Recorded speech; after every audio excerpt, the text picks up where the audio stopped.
프랑스에서 태어나 이제 한국에 들어와서 살게 된 교포 3세의 이야기입니다. 외국에서 태어나 할아버지의 나라 대한민국에서 취업을 했습니다. 이제 회사 동료들이랑 식사를 하고 났는데 과장님이 이렇게 말합니다. 우리 입가심으로 계피사탕 하나 먹을래? 이 친구가 깜짝 놀랍니다. 내가 듣기에 한국 사람들은 소피로 만든 선지해장국을 먹는 건 아는데 계피까지 사탕을 만들어서 계피로 사탕을 만들어 먹는단 말인가? 너무 깜짝 놀라서 어우 싫어요.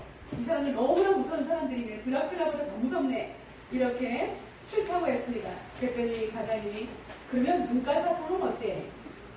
깜짝 놀라서 누구 눈깔 사탕이에요? 내가 사장님 거 몰래 빼왔거든. 여러분 이 사람 깜짝 놀라 기절해버리고 말았습니다.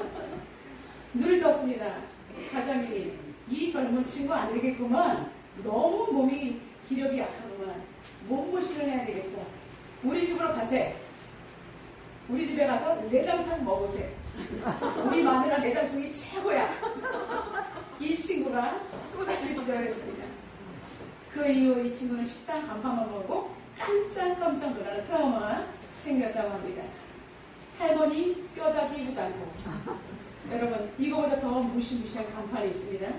할머니 산채 비빔밥. 여러분 옆 사람과 인사 나누겠습니다. 몸보신 잘하이소 하고 인사하겠습니다.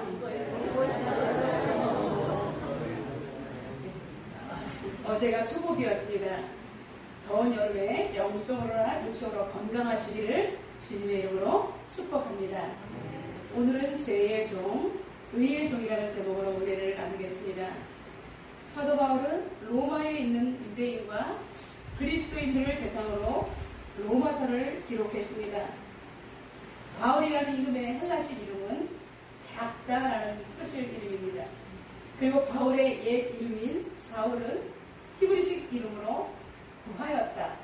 그리고 하나님께 청함을 받다라는 뜻을 지니고 있습니다. 바울은 베냐민 지파, 가장 작은 지파의 유대인으로서 지중해의 빌리기아에 있는 다소에서 태어났습니다.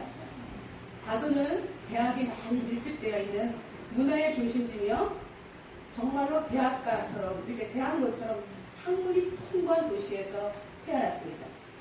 그는 로마 시민권을 가지고 있을 만큼 그의 가정은 굉장히 좀 경제적으로 부를 가지고 있었고 사회적으로도 정말로 이름 있는 가문이었습니다. 그래서 그는 어린 시절에 예루살렘으로 유학을 해서 유명한 그 당시 가장 뛰어난 율법학자인 가말리엘 문화생으로 들어와서 교육을 받게 되었던 것입니다. 그는 이제 교육과 함께 노동을 병행하는 그런 교육을 받았는데 이때 천막 짓는 기술을 배웠습니다. 여러분 유대인들은 탁상 공론식으로 배우는 것이 아니라 실제적으로 어떻게 적용해야 될지를 잘 가르쳐 주기 때문에 유태인의 교육이 지금도 전 세계를 석권하는 것입니다. 이제 그는 유대 본토에서 엄격한 바리새파 교육을 받았습니다. 그리고 이제 청년이 되면서부터 그는 이제 그가 받은 학식과 여러 가지를 통해서 완전히 정립되면서 그는 그리스도인들을 박해하는 일에 앞장섰습니다. 왜냐하면 굉장히 불의이고 추진력이 있었기 때문입니다. 그래서 사람들이 스데반 집사를 죽일 때 그는 그리스도인이 죽는 건 당연하다. 그렇게 증인의 역할까지 감당했습니다. 그리고 이제 앞장서서 예루살렘뿐 아니라 다메섹에까지 박해의 손길을 뻗는데 이 사울이 앞장서게 되었던 것입니다. 그토록 그는 그리스도인을 박해하는 일에 최우선으로 이것이 삶의 목표가 되었던 사람입니다. 근데 그는 다메섹으로 가는 도상에서 빛으로 둘러싸여서 예수 그리스도를 만나게 되었습니다. 그는 그 자리에 완전히 꼬꾸라짐으로 그의 서슬퍼졌던 인생은 완전히 다른 사람으로 변화되게 되었습니다. 이제 거꾸로 그는 독실한 그리스도인이 되어서 온갖 위험과 죽을 고비들을 넘기며 이제 예수 그리스도 그 온전한 복음을 증거하기 위해서 그의 정말 세계를 바치게 되었습니다. 그래서 그의 사상과 신학은 초대교회 그 당시뿐 아니라 지금도 오늘날의 우리에게 있어서도 아주 결정적인 영향을 미치고 있는 것입니다. 사도 바울은 최초의 선교사입니다. 그리고 그는 3차에 걸친 전도여행을 통해서 이방 지역 안디옥을 비롯해서 여러 곳의 교회를 설립하였습니다. 그리고 세계 선교의 선교자가 되었습니다. 그는 기독교 신학을 체계적으로 집대성했습니다. 왜냐하면 학문이 뛰어나기 때문에 로마서를 비롯해서 13권의 성경을 기록하였습니다. 여러분, 우리는 이것을 바울 서신이라고 합니다. 바울은 고린도에서 로마서를 집필하였는데 그때에 바울을 돕는 평신도들이 있었습니다. 여러분, 갱그라 교회 집사 베베가 이 서신을 전달하는 책임을 성실하게 맡았습니다. 여러분, 로마서의 중심 요절은 무엇입니까? 바로 로마서 1장 17절의 말씀입니다. 복음에는 하나님의 의가 나타나서 믿음에 이르게 하나니 기록된 바 오직 의인은 믿음으로 말미암아 살리라 함과 같으니라 라고 기록되어 있습니다. 여러분, 복음에는 하나님의 의가 나타난다. 이것이 로마서의 핵심입니다. 사도 바울의 복음의 주제는 하나님의 의이며 구원을 얻는 길도 바로 의에 있음을 증거하고 있습니다. 오늘 본문은 우리가 그리스도의 의에 이르기 위해서는 성화에 해당되는 부분으로서 주님께서 어떻게 우리가 그리스도 의에 다다를 수 있는지를 그 길을 열어주고 있습니다. 여러분, 그리스도의 의에 다다르기 위해서는 죄로부터의 자유, 그리고 율법으로부터의 자유, 죽음으로부터의 자유가 이를 때 우리는 그리스도와 온전히 연합된 사람이 될 수가 있습니다. 오늘 본문 앞에 보면 세례에 대해서 말씀하고 있습니다. 여러분, 세례는 무엇입니까? 그리스도와 연합되어서 죄와 함께 죽고 주님과 함께 살아나는 것이 부활신하는 것이 우리는 바로 세례의 예표입니다. 그래서 그리스도인이 된다는 것은 우리는 세례를 받는 것입니다. 증표입니다. 근데 우리는 일반적인 눈에 보이는 세례를 받았다고 해서 구원을 받는 것이 아니라 성령의 불세례를 받아야 우리는 온전한 하나님의 사람으로 바뀔 수가 있는 것입니다. 첫째로 사도 바울은 우리에게 권면합니다. 주님과 함께 죽고 주님과 함께 살라라고 말하고 있습니다. 우리 8절 다같이 선포하겠습니다. 만일 우리가 그리스도와 함께 죽었으면 또한 그와 함께 살 줄을 믿노니. 아멘. 여러분, 우리가 예수님과 함께 죽었음을 우리가 믿는 그 순간 우리는 죄에서 사망으로 옮겨진 줄로 믿습니다. 아멘. 나의 죄 때문에 주님이 죽었다는 그 사실, 주님이 죽으신 것은 그 자리에 내가 죽었어야 된다는 것을 우리가 믿고 내가 주님과 함께 죽었다라고 고백하는 것입니다. 또한 주님이 그 자리에 계신 것이 아니라 살아나셨기 때문에 우리는 또한 그와 함께 살 줄을 믿는 것입니다.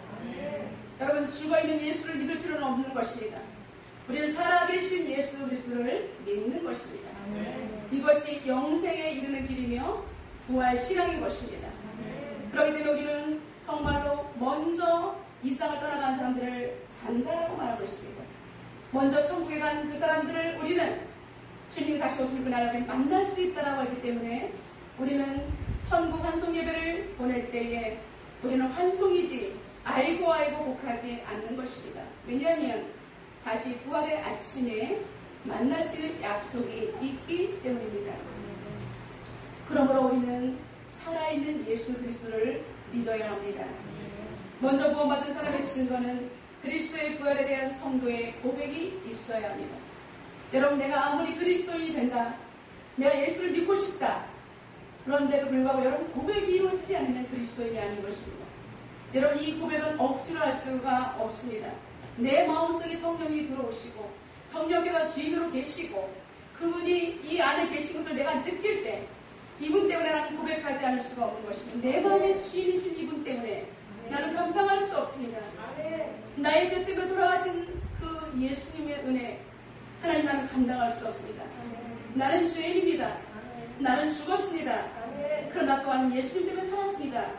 이것이 우리의 진정한 고백으로 나올 수 있는 것이 구원받은 백성의 고백인 것입니다. 예수님께서 나의 죄를 씻어주기 위해서 죄인의 형편인 십자가를 기꺼이 지셨습니다. 그래서 사망 권세를 이기시고 죽음에서 부활하셨던 사실, 우리는 이것이 믿어져야 천국에 들어갈 수가 있는 것입니다. 아직도 많은 사람들이 과연 그럴까? 내가 예수님을 만나지 못했는데, 난 믿으려고 해도 믿어지지 않는데 어떻게 그렇게 저 사람 그렇게 말을 하는 건가? 많은 사람들이 아직까지 패션 마크를 가지고 있는 분들이 많습니다. 그럴 때 예수님께서는 고린도전서 15장 17절 방에서 이들을 향하여 아직도 의심을 품고 있는 자들에 대해서 명확하게 말씀하고 있습니다. 그리스도께서 다시 살아나신 일이 없으면 너희 믿음도 헛되고 너희가 여전히 제 아래 있을 것이라고 말씀하고 있습니다. 또한 그리스도 안에서 잠자는 자도 망하였을 것이다. 예수를 믿는다고 해서 먼저 죽은 사람들, 그 사람들도 그리스도께서 온전히 살아계시지 않는다면 먼저 죽은 사람들도 구원받을 수 없다는 것이죠. 만일 그리스도 안에서 우리가 바라는 것이 다만 이 세상의 삶뿐이라면 모든 사람 가운데 우리가 더욱더 불쌍한 자가 될 것이다 라고 말하고 있습니다. 역설적으로 말하면 무엇입니까? 예수님은 살아계시기 때문에 우리는 가장 행복한 사람이라고 말씀하고 있습니다. 여러분 아직까지 예수님이 믿어지지 않습니까? 여러분 하나님 앞에 기도해야 합니다. 예수님 내 마음의 주인으로 모십니다. 믿어지는 은혜를 허락하여 주옵소서. 내가 믿어질 수 없어요. 믿을 수 없습니다. 하나님의 은혜를 부어주셔야 합니다. 여러분 하나님께서 은혜를 부어주시도록 믿는 은혜가 여러분에게 임하도록 그렇게 하나님 앞에 간청해야 합니다. 한 가지 더 분명한 사실은 그리스도의 부활의 능력의 실로 엄청난 것은 죄가 없으신 하나님이 죽으셨다는 것입니다. 여러분 이것이 하나님이 죽으셨다는 것이 팩트입니다. 여러분 하나님이 왜 죽으셔야 합니까? 하나님은 우리 인간 없이도 살아가실 수 있는 분이십니다. 그럼에도 불구하고 우리를 하나님의 형상으로 만드시고 죄인들이 깨닫지 못하니까 죽으셔야 되는 것입니다. 여러분 부모님이 자녀가 깨닫지 못하면 내가 대신 매를 맞으마 하면서 그럴 때 자녀가 우리 부모님이 자신이 매를 맞을 때 내가 맞아야 되는데 우리 부모님이 맞는구나 하면서 거기서 돌이킬 수가 있는 것처럼 우리 하나님께서는 당신이 친히 죽으심으로 말미암아 우리를 죄에서 죄인의 실존에서 의인의 실존으로 인도하시기 위해서 그렇게 생명을 아낌없이 내어주셨다는 것입니다. 하나님의 뜻에 자발적으로 예수님을 당신을 자기 스스로 죽음에 넘기셨다는 것입니다. 억지로 끌려가서 죽으신 것이 아닙니다. 스스로 당신을 죽음에 넘기신 것입니다. 여러분 이것은 우리는 최고의 하나님의 사랑, 예수 그리스도의 사랑, 구속의 사랑이라고 고백할 수가 있습니다. 그렇기 때문에 우리는 이제 예수님을 믿는 이유는 예수님이 스스로 하나님이신 분이 스스로 죄에게 죽음에 넘기셨기 때문에 우리는 죄와 사망의 법에서 해방을 받을 수가 있는 특권을 누리게 된 것입니다. 그렇기 때문에 죄와 사망의 법을 깨뜨릴 수 있는 분은 유일하신 분은 오직 예수 그리스도밖에 없는 것입니다.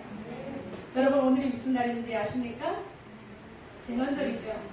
74주년을 맞는 제헌절입니다. 제헌의 뜻은 헌법이 제정되었다라는 뜻입니다. 제헌절은 헌법이 만들어진 것을 기념하는 날입니다.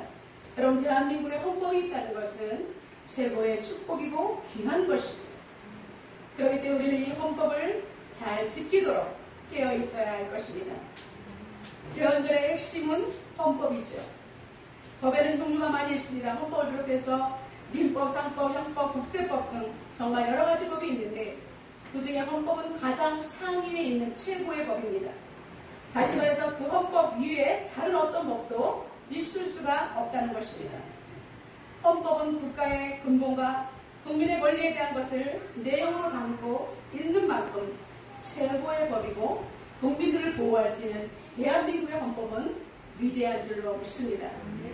나라의 질서와 체계를 유지하기 위해서는 헌법이 필요한 것입니다. 그러므로 법은 아주 중요합니다. 이처럼 죄와 사망의 법에서 도저히 헤어나올 수 없는 우리를 예수 그리스도의 보혈의 능력으로 죄의 굴레를 벗겨주시고 자유인으로 우리를 석방시켜 주신 줄로 믿습니다. 이제 예수 그리스도를 주인으로 구원자로 믿는 부활신 아이는 다시는 죄와 사망의 법이 우리를 다스릴 수가 없습니다. 여러분 우리가 감옥에서 추록했습니다. 다시는 우리가 죄가 없는데 우리를 잡아둘 수가 없는 것처럼 근거가 있어야 잡죠.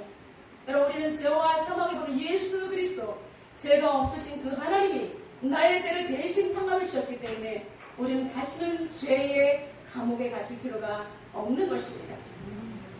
엄청난 그 죄값을 예수님께서 단번에 탕감하셨기 때문에 우리는 주님 오시는 그날까지 오직 예수 그리스도의 보혈의 능력과 그 말씀을 붙들며 살아가면 우리에게는 그 어떤 법도 제재할 수가 없는 것입니다. 여러분, 우리 옆사람을 축복하겠습니다. 제대로 알고 믿읍시다 라고 한번 축복하겠습니다. 예, 우리는 최고의 은혜를 누리고 있는 사람입니다. 작은 일에 여러분 낙심하고 작은 일에 실망하는 것은 그리스도인의 태도가 아니에요. 왜냐하면 우리가 힘들고 어려울 때마다 내가 죽었다 살아났기 때문에 나는 덤으로 사는 인생이라고 생각할 때 주님의 은혜부터 출발할 수 있기 때문에 우리는 다시 일어날 수가 있는 것입니다. 두 번째, 사도 바울은 우리를 주님께 드리는 삶을 살라고 권면하고 있습니다. 사도 바울은 우리가 부활 신앙을 살아내기 위한 방법으로 죄에 대해서는 죽고 예수 안에서는 살아있는 자로 여기라라고 명령하고 있습니다. 여러분, 헬라어로 로기 조마이, 여기서 여기라는 것이 로기 조마입니다. 이것은 단순히 생각하는 것이 아니라 개인의 생활 속에서 실제적으로 믿는다라는 뜻입니다. 여러분, 우리는 이제는 죄에서 완전히 살아있는 자로 우리는 살아있다. 온전히 그리스도의 복음이 여전히 우리에게 유효하다는 말씀으로 생각하면서 삶에 적용하는 것입니다. 사도의 권위를 가지고 그는 하나님의 종으로서 하나님의 뜻을 전하는 통로이며 기꺼이 말씀의 대원자이기에 여러분, 하나님의 말씀을 로마 교회들은 사도 바울의 이 편지를 귀담아 들었던 것입니다. 여러분도 우리가 강단에 서보던 이 말씀의 권위 아래 순복하는 여러분이 되시기를 축복합니다. 하나님의 말씀을 가감없이 우리가 순전함으로 나를 향하신 하나님의 내마의 말씀으로 받아들일 때 여러분의 인생은 변화되는 것입니다. 말씀을 제대로 받아들이지 않고 그 말씀을 양식으로 삼지 못하는 사람은 여러분 죄송하지만 그 사람의 마음은 겉으로 보기에는 천사의 얼굴을 하고 있을지라도 그 사람의 마음은 완악한 마음입니다. 병든 마음입니다. 여러분, 그렇기 때문에 무엇보다도 마음이 가장 중요한 줄로 믿습니다. 우리 하나님께서 말씀하십니다. 사람들이 죄를 짓는 가장 안악한 마음을 하나님은 어떻게 표현하냐면 하나님을 마음에 두기 싫어했다라고 표현하고 있습니다. 여러분, 하나님 말씀이 마음을 스쳐가지 않고 마음속이 심겨지지 않고 그냥 비껴가는데 그 마음이 어떻게 하나님을 향한 순전한 마음이라고 할 수 있습니까? 하나님께서 정말로 하늘 보셔서 여러분에게 말씀을 선포하시는 이 말씀을 아멘 아멘으로 하답할 때 여러분의 심령의 빛으로 꽂히는 것입니다. 근데 이 말씀이 그냥 귀에 들어오지 않아, 마음에 심어지지 않아요. 여러분, 그러면 안 됩니다. 여러분, 말씀이 귀에 들리도록 하나님의 기도해야 하는 것입니다. 여러분, 아무리 유창한 목사님이 설교를 한다 할지라도 내가 마음의 문을 열지 않고 귀를 열지 않고 엉뚱한 생각을 한다면 여러분, 그 말씀은 여러분과 상관이 없습니다. 그냥 이 자리에 앉아있을 뿐인 것입니다. 하나님께서는 그냥 앉아있는 자를 예배자로 보지 않습니다. 신령과 진정으로 내 마음을 올리며 하나님 그렇습니다. 아멘. 하나님 그렇습니다. 아멘. 나를 도와주시옵소서. 아멘. 이렇게 여러분 하나님과 교통이 되는 이 예배를 하나님께서 받으시는 줄로 믿습니다. 하나님의 마음이 가장 내 마음이 하나님 법이 내 마음에 들어오도록 우리는 그렇게 할 때 자신의 생각이 하나님의 말씀보다 우위에 있는 자는 가장 안악한 자인 줄로 믿습니다. 여러분, 자신을 쳐서 복종해야 합니다. 내 생각이 너무나 복잡하고 내 문제가 너무 복잡해서 마음에 이 하나님 말씀이 뚫고 들어오지 못하면 여러분 그 사람은 병들어 있는 것입니다. 그 자리에서 모든 것을 멈추고 엎드려 하나님 앞에 기도해야 하는 것입니다. 여러분, 우리가 죽고 사는 문제보다 더 귀한 것은 없습니다. 더 중요한 건 없습니다. 여러분, 내 생명이 죽어가는데 이 세상에서 다른 그 어떤 것을 우리가 계획한들 그것은 탐락 사상 누각이 되고 말 것입니다. 우리의 심령이 살아있을 때 하나님 말씀이 임할 때 우리는 이 땅에서도의 삶이 전개될 수가 있는 것입니다. 그렇다면 우리는 하나님 앞에 자신을 드리기 위해서 어떤 삶을 살아야 할까요? 첫 번째, 죄가 다시 우리를 지배하지 못하도록 하라고 사도 바울은 권면합니다. 12절에서 몸의 사욕에 순종하지 말라라고 말하고 있습니다. 여러분 육체가 이끄는 대로 살지 말라는 것입니다. 생각이 이끄는 대로 살지 말라는 것입니다. 이제는 전에는 우리가 내 생각대로 내 뜻대로 살았지만 이제는 나는 죽었습니다. 십자가에 못 박아 죽었기 때문에 이제는 주님의 생각으로 나를 맞춰야 되고 내 생각이 여전히 주님의 생각보다 위에 올라서려고 하는 순간 우리는 하나님께 자복하고 통회함으로 하나님 내 생각이 지금 하나님 생각보다 위에 오려고 합니다. 불쌍히 여겨 주옵소서. 하나님 앞에 무릎을 꿇어야 하는 것입니다. 여러분 내 생각이 먼저 올라와 있을 때 여러분 사단이 그 위에 올라탄다는 것을 여러분 알아야 합니다. 사단의 이야기를 하면 싫어하는 사람들이 있습니다. 여러분 사탄은 지금도 존재하고 여전히 여러분들 사이에서 대방하고 여러분을 가장 나쁜 길로 인도하기 위해서 가장 측근에서 붙어서 괴롭히는 것이 사단입니다. 근데 여러분이 생각이 붙어있고 마음이 붙어있는 것을 깨닫지 못한다면 여러분이 영적으로 지금 민감하지 못한 것입니다. 그렇기 때문에 지금 우리는 죄에게 여러분 몸을 내어주지 말라 했기 때문에 생각을 내어주지 말라는 것입니다. 다른 악한 사단의 모든 것들이 나의 생각과 나의 지정의를 통제하지 못하도록 우리는 그것을 성령으로 온전히 성령의 빛이 나에게 비추어오도록 우리는 민감함으로 깨어있어야 하는 것입니다. 영적인 센서가 켜져 있을 때 우리는 사단이 오는 경로를 알아차릴 수가 있습니다. 그러나 민감하지 못하면 사단이 오는 걸 뻔히 오면서도 당합니다. 왜냐하면 이길 수 있는 힘이 없기 때문입니다. 여러분 그렇기 때문에 우리는 지금 영적으로 예수 그리스도를 구주와 주님을 영접했다면 이제는 치열하게 영적인 세계가 내 앞에 있다는 것을 알고 신앙생활을 해야 하는 것입니다. 다음 세대 괜찮습니다. 나는 아직 어려. 여러분 어리지 않습니다. 하나님 앞에서 어린아이들이 더 순수하게 하나님을 믿을 수가 있습니다. 어릴 때부터 하나님 말씀이 들어오면 여러분의 인생은 완전히 다른 것입니다. 다음 세대에 하나님 말씀을 듣고 하나님 앞에 온전히 메어달기를 주님의 이름으로 축원합니다. 두 번째는 우리 몸을 우리의 경기로 죄에게 드리지 말고 하나님께 드려서 의를 행하라라고 사도 바울은 강하게 명령하고 있습니다. 여러분 우리가 그냥 세상 생각대로 보통대로 살면 죄에게 그냥 그리고 내가 가진 이 무기를 마귀를 위해서 쓰는 무기를 가진 군사가 된다는 것입니다. 여러분 이것은 엄청나게 무서운 사실입니다.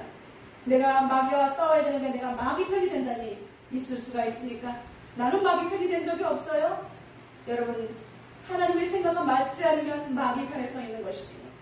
그렇기 때문에 여러분 영적인 일을 그냥 대수롭지 않게 생각해서는 안 되는 것입니다. 내 마음의 주인이 오직 하나님, 순간순간 하나님이 내 마음의 주인은 하나님, 오직 예수 그리스도 성령 하나님과 함께 하실 때 여러분 다른 어떤 생각에 빼앗기지 않고 어떤 다른 불의의 생각에 내가 타협하지 않고 나의 혈기를 쏟지 않게 되는 것입니다. 여러분 내 마음의 성전의 주님이 항상 계시지 않으면 우리는 사단을 이겨낼 수 있는 재간이 없는 것입니다. 여러분 오직 주님만이 나의 주인이십니다. 그 주님의 주권을 여러분 날마다 순간순간 인정해야 합니다. 그리고 모든 되어지는 일들 여러분 낙심하지 마세요. 아 이렇게 되었구나 좀 돌아가야 되겠구나. 여러분 하나님도 다 알고 계시고 섭리 가운데 계시기 때문에 여러분이 조금 지체한다고 해서 힘들 수는 있습니다. 그렇기 때문에 여러분 그걸 가지고 하나님께 기도하면 되는 것입니다. 하나님 아십시오. 나의 신랑이 되신 하나님, 저는 날마다 이렇게 기도합니다. 하나님 나의 신랑 되신 예수님, 나의 아버지 되신 하나님, 성령 하나님 나의 친구가 되신 하나님 도와주십시오. 지금 환경은 이렇습니다. 하나님 내가 어떻게 해야 됩니까? 도와주시옵소서. 하나님의 말씀은 여전히 하나님께서 도와준다고 우리가 알고 있습니다. 환경은 녹록지 않습니다. 하나님 일 속에서 역사하시옵소서. 저는 아무런 힘이 없습니다. 주님의 도우심이 필요합니다라고 그렇게 기도하는 것입니다. 여러분 낙심할 시간에 기도해야 합니다. 낙심하게 만드는 것은 사단이 부추깁니다. 그렇기 때문에 이렇게 세밀한 것들을 잘 체크하고 여러분 항상 하나님 앞에 민감하게 깨어있기를 주님의 이름으로 축원합니다. 14절입니다. 제가 너희를 주장하지 못하리니 이는 너희가 법 아래에 있지 않고 은혜 아래에 있습니다. 여러분 하나님의 주권을 인정하고 하나님과 동행할 때 하나님 그렇습니다 하고 계속 하나님과 소통할 때에 죄가 우리를 주장할 수가 없습니다. 죄가 우리를 컨트롤할 수 없다는 것입니다. 왜냐하면 성령이 우리를 잡고 계시기 때문에. 그래서 우리는 법 아래 있지 않습니다. 은혜 아래 있습니다. 주님의 이제 예전에 이거를 죽어 큰일 나 이렇게 율법은 우리 죄를 깨닫기 때문입니다. 그러나 은혜는 뭐예요? 율법의 완성자 되신 예수 그리스도. 이제 우리는 하나님의 은혜 아래 있기 때문에 우리는 누릴 수가 있는 것입니다. 여러분, 법을 무서워하는 자는 범법자입니다. 저와 여러분 지금 법을 무서워합니까? 무서워하지 않죠. 지키면 되는 거니까. 근데 범법자는 어떻게 된 것입니까? 법을 어겼기 때문에 피해 다니는 것입니다. 쫓는 자가 없어도 혼자 도망갑니다. 경찰차가 와서 무서워 도망칩니다.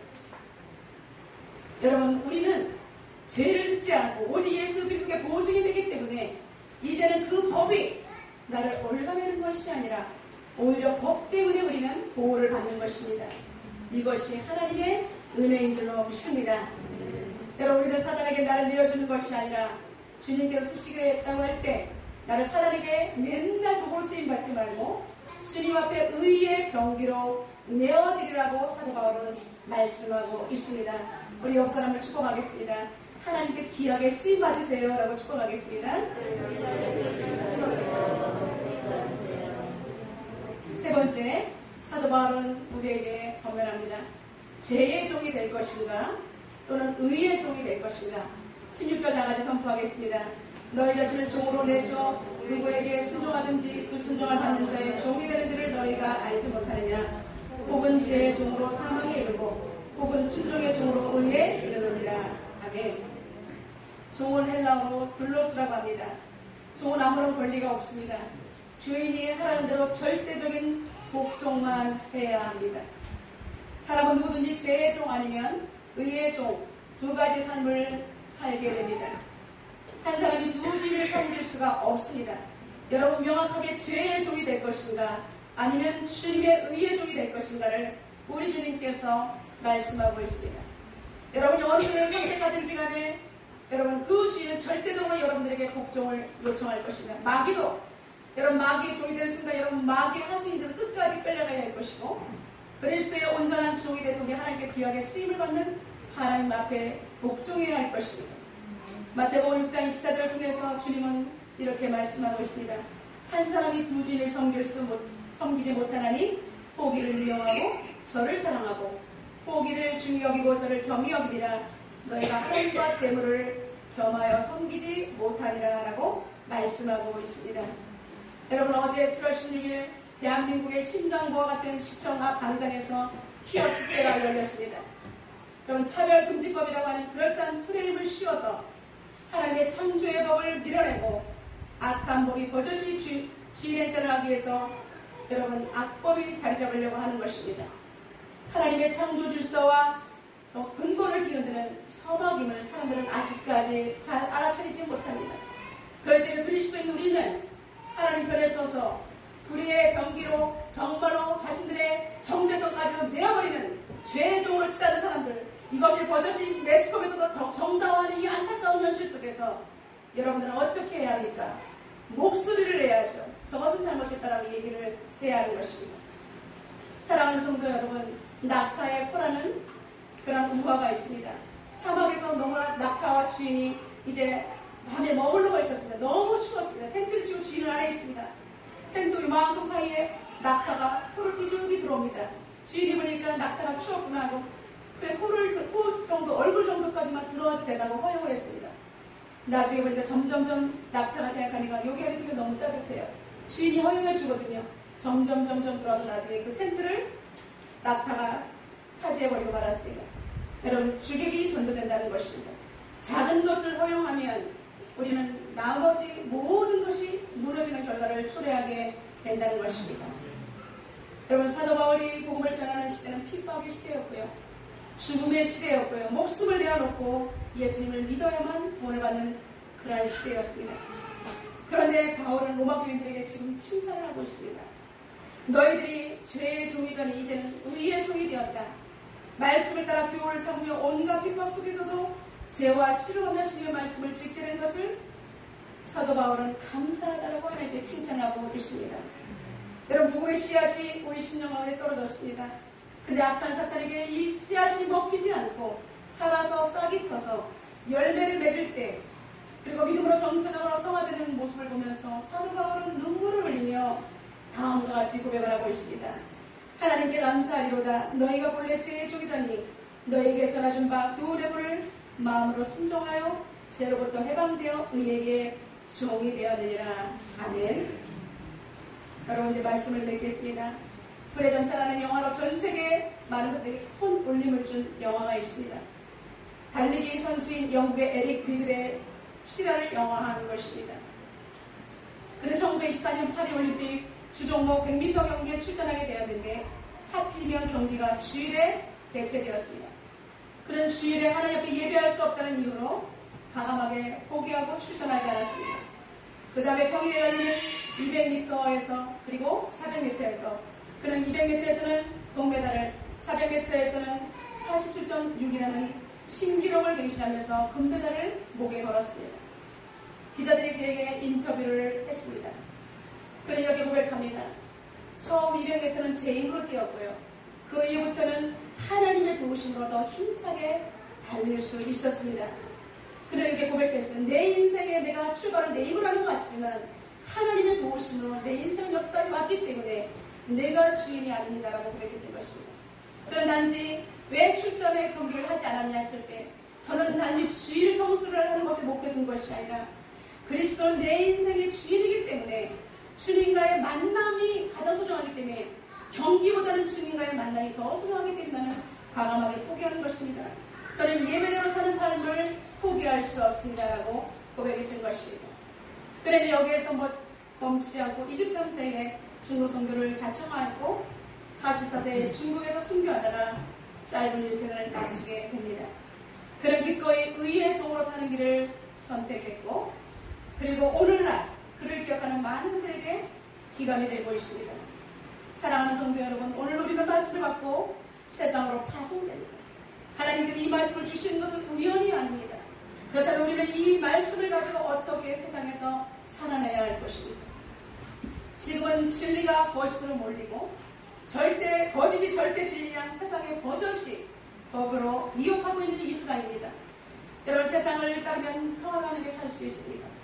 그러나 주님을 따라가는 길은 험난한 길이 열릴 것입니다. 세상을 살아내기 위해서는 영적인 분별력과 결단이 필요합니다. 하나님의 말씀대로 살아내는 참된 예배자의 삶은 목숨을 내어놓는 일인 것입니다. 사도 바울은 오늘 우리에게 강한 도전을 하고 있습니다. 어떠한 길을 선택하든지 그 선택한 것은 책임은 따라올 것입니다. 선택은 여러분에게 있습니다.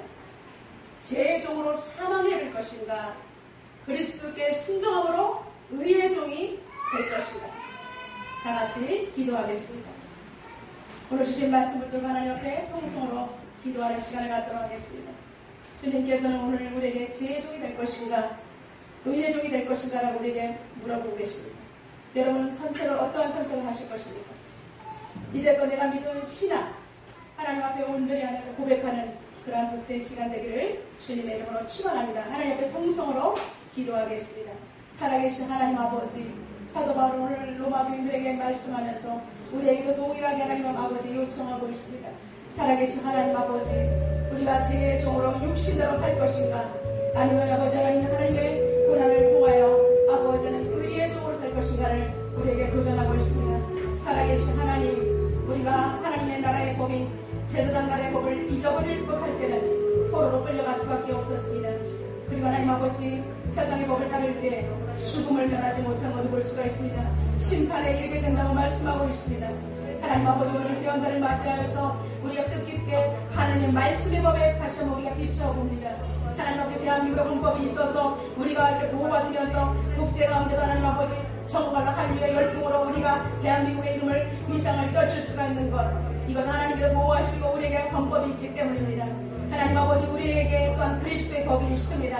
하나님의 말씀의 법을 우리가 벗어난다면 우리는 악한 사단의 지배를 받을 수밖에 없으며 세상 법에 의해서 우리는 아버지는 지옥으로, 아버지는 악한 길로 갈 수밖에 없는 것입니다.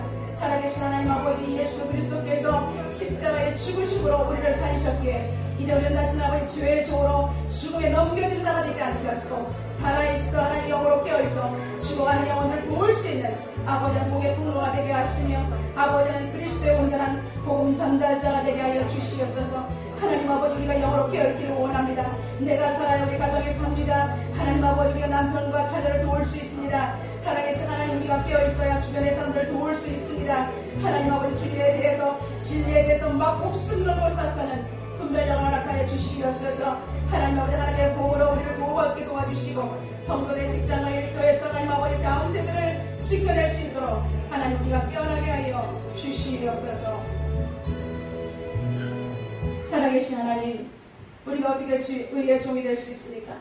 오직 하나님의 질서대로 말씀에 순종하며 죽으면 죽으리라 각오로 결단하는 신앙이 요청됩니다. 하나님 아버지, 악한 것들에 대해서는 단호하며 진리에 대해서는 목숨 걸고 사서는 분별력으로 하나님의 거룩을 지켜내게 하여 주옵소서. 하나님의 말씀을 지켜낼 때 우리는 하나님의 법으로 보호받을 수 있습니다. 성도들의 가정과 직장과 일터와 하나님 아버지, 이 한국과 세계 열방을 지켜주시옵소서. 한국교회와 예일교회가 끝까지 복음을 사수하며 힘있는 영성 공동체가 되어서 목소리를 낼 수 있는 마지막 보루의 삶을 감당케 하여 주옵소서. 예수님의 이름으로 기도드리옵나이다.